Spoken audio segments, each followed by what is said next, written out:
Science fiction. Gateway to the Universe. Written by Frederik Pohl. Many years ago, when humans began to explore the surface of Venus, they found an anomaly. There are countless man-made tunnels and caves, and many cultural relics and devices of unknown use, as well as technological miracles that make humans rack their brains to try to imitate. People call these the relics of the Heechee people. But they didn't find any trace of the Heechee. A star map of the solar system drawn by the Heechee people was also found here. It accurately marks the whole picture of the solar system. The strange thing is, there's also an extrastellar object on the star map that humans have never discovered. That is an object outside the orbit of Mercury but within the perihelion of Venus, 90 degrees to the plane of the ecliptic, and thus never got too close to Venus or Mercury. Researchers conject it's an asteroid or a comet.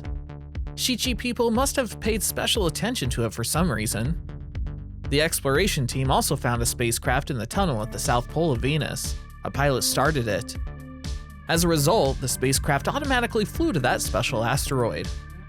The pilot was unable to return and ended up dying there.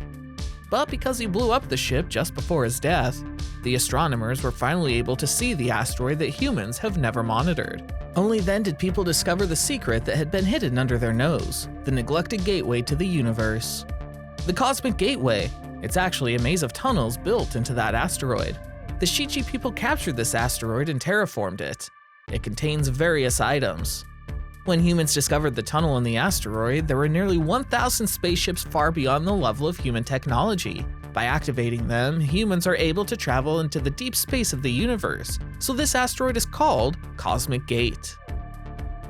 Heechee spacecraft can perform faster than light interstellar flight, but after a century of discoveries, humans were still only able to activate it and utilize them to go across tens of millions of light years. The basic driving mechanism and navigating mechanism of them were still unknown. The flight course of the spaceship is pre-built into the navigation system. Its principle no one can understand. Unquestionably, those unchangeable destinations must have been places that the Heechee people have reached, where their amazing technology may have probably been retained. However, after all this time, are these destinations still retaining the technological miracles of the Heechee people? Or have they become an eternal abyss? Humans have no way of knowing. But human beings have always had the courage to try without fear. Thus, the first daring guy flew one of the spaceships to travel to a gray planet and successfully returned. Following that, the first team reached another star system and landed on the surface of a planet where they found signs of life after those pioneer expeditions. The Cosmic Gateway has become a dream place for many interstellar treasure hunters to get rich overnight. For such a precious technological wealth, the first things humans think of is to use them for cosmic gold digging. Under the operation of corporations, people are willing to take high risks and fly to the unknown stars in an alien spacecraft to look for the precious relics left by the ancient people, or explore the precious alien animals and plants, find habitable planets, and more, hoping to win a huge bounty.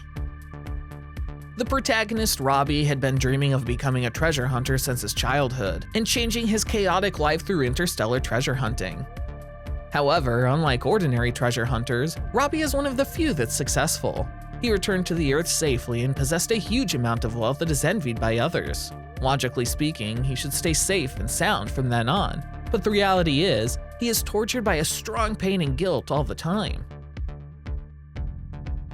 For this reason, he even sought the help of a psychiatrist.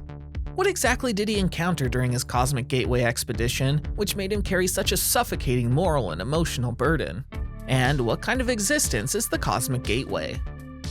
Under the guidance of an intelligent robot psychiatrist, Robbie gradually opened up and told the stories of his 3 flight journeys. Robbie's parents died. At the age of 16, he inherited the job left by his father, mining shale oil.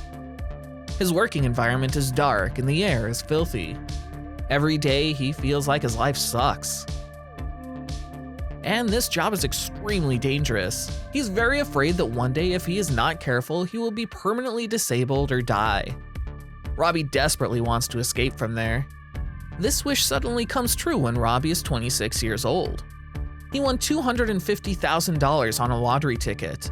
This money is enough for him to buy a ship ticket to the Cosmic Gate.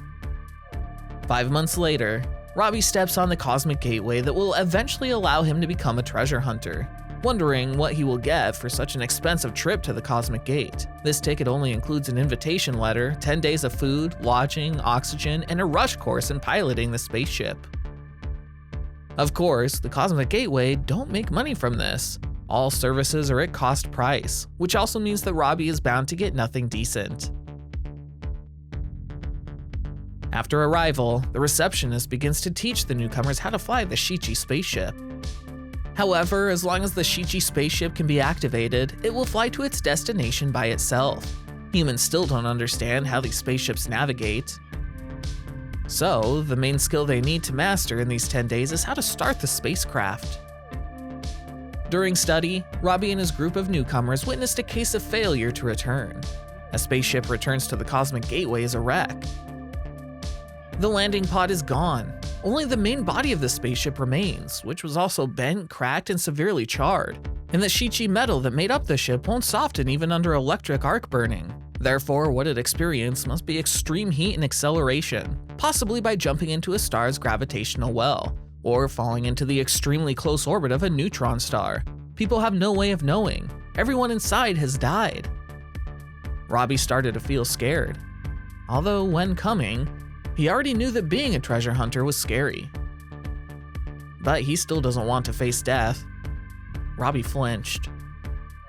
According to normal procedures, once the 10-day course is over, the rookie has to choose the spaceship and crew. Spaceships are mainly divided into 3 categories: 1-person ship, 3-person ship, and 5-person ship. But when it comes to the number of destinations that can be reached, the boat with 5 people is the most. In addition, treasure hunters also need to choose a spaceship that has been verified to be able to fly, or the ones that never fly. Either way, it's a gamble. Because people don't know what kind of fuel these spacecraft are burning. How much is left? The return rate has been poor for the last few years. About 3 out of 10 of the 5-person spaceships come back. Almost no one returns in a single ship. Certainly, Robbie thinks there's a safer way out. It is to follow the directional pilot to the second Cosmic Gateway to be a peripheral pilot. Yes, there's another gateway orbiting another star. It's identical to the Cosmic Gate. The Heechee only left about 150 ships there. The team that discovered the second gateway is what every treasure hunter dreams of being. Not to mention how high the bonus was. Let's just say they'd take a franchise fee from everything that any later treasure hunters find. It can make them live comfortably for several lifetimes. So everything is unknown and extremely dangerous. The 10-day rush course is now coming to an end. Robbie and his newcomers need to make a choice. Robbie is still hesitating. The companions who came from the Earth like him have confirmed the spaceship. When about to embark on a journey, Robbie declined their invitation. He is timid and afraid of death. So he has been hesitating. Companions have flown to the stars. Robbie is still doing nothing at the Cosmic Gateway every day. Months later, when he is finally overwhelmed by anxiety and depression, he finally takes on his girlfriend Clara to apply for a flight. Thus, Robbie's first trip began. They formed a team of 5 with 3 others and set off. Different from the usual understanding, there is not a simple linear relationship between the journey time and the distance of the journey. The whole flight, the spaceship is accelerating. Thus, the increment of the ship's speed is not linear or even exponential. It could reach the speed of light in an hour, and then gradually accelerate to substantially exceed the speed of light. That's when the ship is flying at full speed.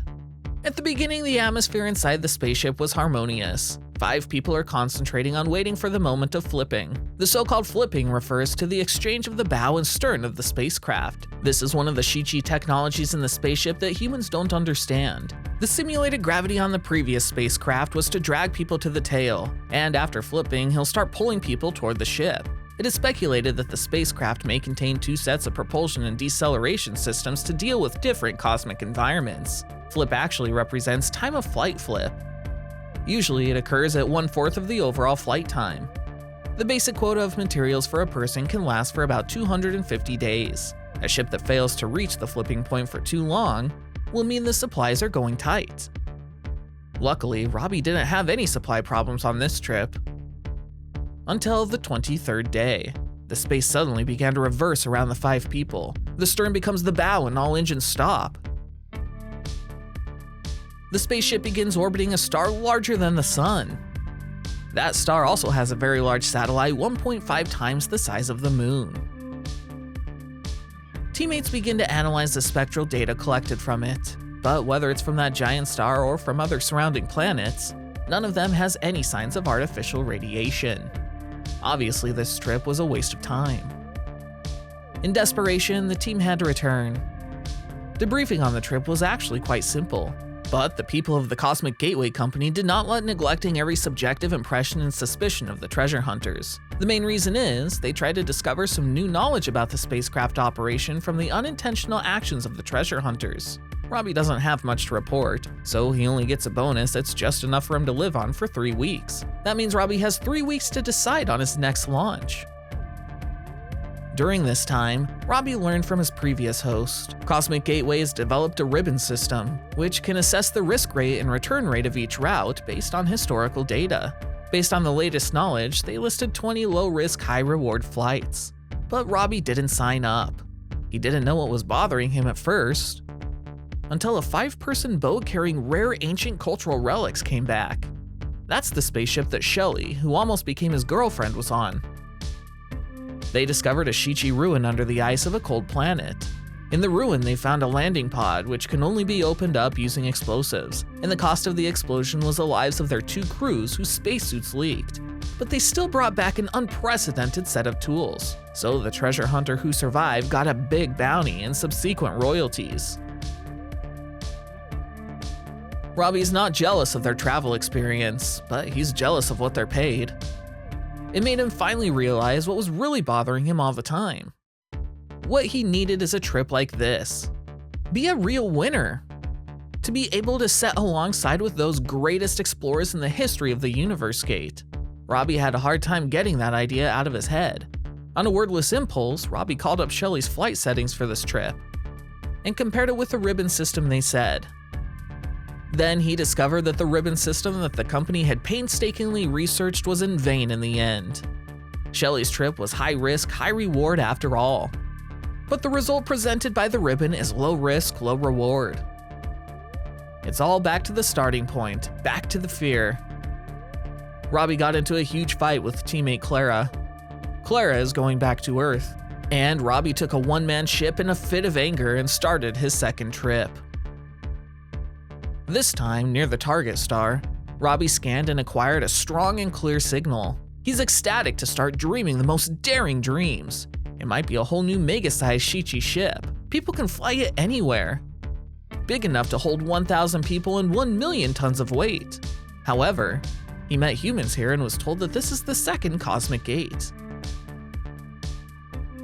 Robbie was so angry with this answer that he almost had a heart attack. If he wants to go to Gateway number 2 of the universe, he can directly sign up for peripheral pilots. But he chose a setting that no one has ever verified, bears all the risk, and took dozens of days of fear to reach the destination, only to find out the absurd result that the destination was the second Cosmic Gate. It's not fair. Losing his mind, Robbie's messing around with the spaceship setting input until all the indicators on the route control panel turned black. Everything in the spaceship stopped working. In this way, a Heechee spaceship worth 500 million was destroyed by Robbie. Cosmic Gateway does not allow treasure hunters to change the ship's settings at will. Robbie broke the rules. The person in charge thinks he needs to make compensation for this. How much compensation? It is going to take a thorough inspection of the ship before they can be sure. However, unexpected results appeared. The route that takes Robbie to the second gateway of the universe is not a routine one. The result after correlation comparison let the Cosmic Gateway Company have a new concept of route setting. Obviously, a few settings play a key role in destination selection. As for the meaning of other settings, they are ready to figure it out. For this, they are guided by the computer and found a route that is best for testing the correlation between route settings, preparing to launch 2 5-person spacecrafts to the same destination. They launched the 2 ships 30 seconds apart. Robbie was invited to participate as a direct cause of this special mission. This mission is different. Regardless of bringing back any worthwhile relics of Heechee, Cosmic Gateway will give participants a bonus of 1 million. This is Robbie's third trip. This journey not only brought him a lot of rewards, but also made him bear a heavy sense of guilt. Robbie accepts the mission. What surprised him most was upon launch, he learned that Clara was also involved, although Clara is on a different ship. But he was about to meet Clara. This idea is what Robbie is looking forward to the most on this trip. He's even begun to fantasize that after this journey, after they got the 1 million bonus, living a happy life after leaving the cosmic gate. 19 days after the spaceship flipped over, they successfully reached their destination near a star. The joy of the 5 people on the spaceship is beyond words. Next, they only need to conduct a comprehensive scan and observation of the target star. They don't even have to land and face danger. They will get the bonus upon their return. They will use this money to pursue the life of their dreams. But that's not a star. No star is that big or dark. By looking straight to it, one's eyes got hurt not because of the brightness, but a tingling in the eye that goes down to the optic nerve. Even the brain feels like it's tingling. That's a black hole. Robbie suddenly felt desperate. At this time, in the consultation room of the intelligent robot psychiatrist, images of 2 5-person ships appeared on the electronic screen. The landing modules of the 2 spacecraft are docked together, floating in space. The robot psychiatrist said that what this picture reproduces is the scene where the 2 ships of your expedition reach our target near the constellation Sagittarius. That black hole, or more precisely, a singularity in a state of extreme spin. Due to its rotation, its so-called event portal, or Schwarzschild non-continuum, would translate faster than the speed of light, because it's not all black. In fact, it can be observed with Cherenkov radiation. Because your instruments collected Cherenkov radiation readings from the singularity and other data, your expedition just got an extra $10 million bounty. Plus, the previously agreed total bounty together form the basis of your current wealth. I know, Doctor. Robbie looks pained as he lays on the treatment couch. Can you tell me, what do you remember about that incident, Robbie? He was answered by a pause.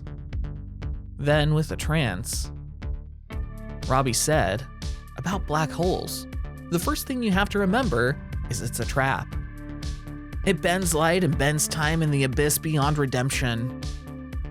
Once inside, you'll be trapped inside forever. We were about to fall into the gravitational well of a black hole, but we are 2 ships. In the overall system of 2 spaceships, if we could somehow shift the acceleration from one ship to the other, that means kicking a spaceship deeper into a black hole. Simultaneously, the counterforce sends another spacecraft upwards out of the black hole's gravitational well, so the second spaceship can be free. There happens to be a very knowledgeable physicist in Robbie's team of 10. They line up the 2 ships tail to tail, then try to move all the equipment from the first ship to the second ship. 10 people can fit in a 5-person ship. Due to time constraints, everyone started running to the first spaceship, but Robbie was blocked by many miscellaneous items and fell behind. The hatch is closed before he can get through it. Fear. Great fear rages inside me. I couldn't feel it then. I can only ignite the fuel tank by instinct. I abandoned 9 people. To survive myself. A strong sense of guilt quickly overwhelmed Robbie. That button is also on the ship you decided to abandon. Have you ever thought about if someone presses that button? In fact, it can set your ship on fire too. In fact, your choice is very wise. You know you can't all survive. There's not enough time. The only thing to choose is let some die or let all die. You chose to keep some people alive.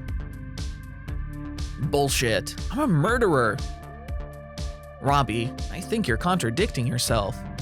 Didn't you say they still live in a non-continuous time and space? Then how could you have killed anyone? But Robbie knows. He ruined the lives of his sweetheart and other teammates by his own hand to become the only survivor of the 2 spaceships. Whether or not they are still alive in the discontinuous space-time, for Robbie, it's his pain. Robbie can't be legally convicted. He eventually became an enviable rich man. But what kind of existence are Heechee people? What does the technology they leave behind portend? What kind of surprises will there be in those unfathomable routes?